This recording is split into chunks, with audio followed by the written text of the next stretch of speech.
আজকে দুপুরের মেনুটা হবে কচুর লতি দিয়ে চিংড়ি মাছ। তো এইভাবে একবার বানিয়ে খেয়ে দেখুন, অসাধারণ লাগে খেতে। প্রথমে বাজার থেকে নিয়ে এসেছিলাম কচুর লতি, পরিষ্কার করে কেটে নিয়ে বেশ ছোট ছোট করে জলে ভালো করে ধুয়ে নিতে হবে।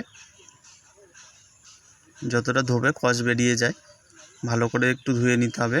জলটা গরম করে নিয়ে কড়াইতে হালকা ভাপিয়ে নেব।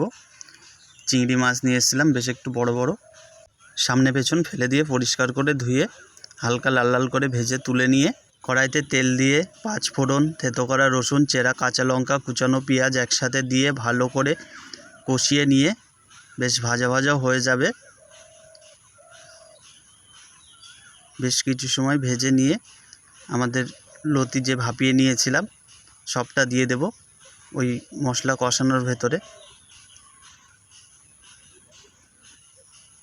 অল্প পরিমাণ লবণ, যেহেতু লবণ দিয়েছিলাম ভাপানোর সময় তাই একটু কম দেব, নয়তো বেশি হয়ে যাবে। হলুদ গুঁড়ো দিয়ে ভালো করে আবারও কষিয়ে নেব।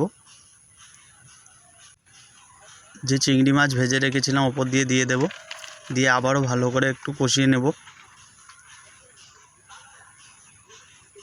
একটু বেশি সময় ধরে, তবে খেতে টেস্ট হয় অনেকটাই আলাদা। এইভাবে তোমরা একবার বানিয়ে খেয়ে দেখতে পারো, অসাধারণ লাগে খেতে। এক থালা ভাত এই দিয়েই খাওয়া হয়ে যাবে কচুরলতি চিংড়ি মাছ দিয়ে। তবে চিংড়ি মাছটা একটু বড় নিয়ে এসেছিলাম যাতে করে খেতে ভালো লাগে, ছোট চিংড়ি মাছ হলে খুঁজে পাওয়া যাবে না। খানাপিনা কিচেনটাকে অবশ্যই তোমরা ফলো করো, সাবস্ক্রাইব করে আমাদের পাশে থেকো নতুন নতুন রেসিপি দেখার জন্য। আর এরকম রেসিপি পেতে অবশ্যই খানাপিনা কিচেনটাকে ফলো করতে হবে। এবার আমরা খেয়ে দেখব। এক থালা ভাত দেখো এই দিয়েই খাওয়া হয়ে যাবে। কত সুন্দর খেতে হয়েছিল, দারুণ, একদম অসাধারণ। তোমরা এভাবে ট্রাই করে দেখো।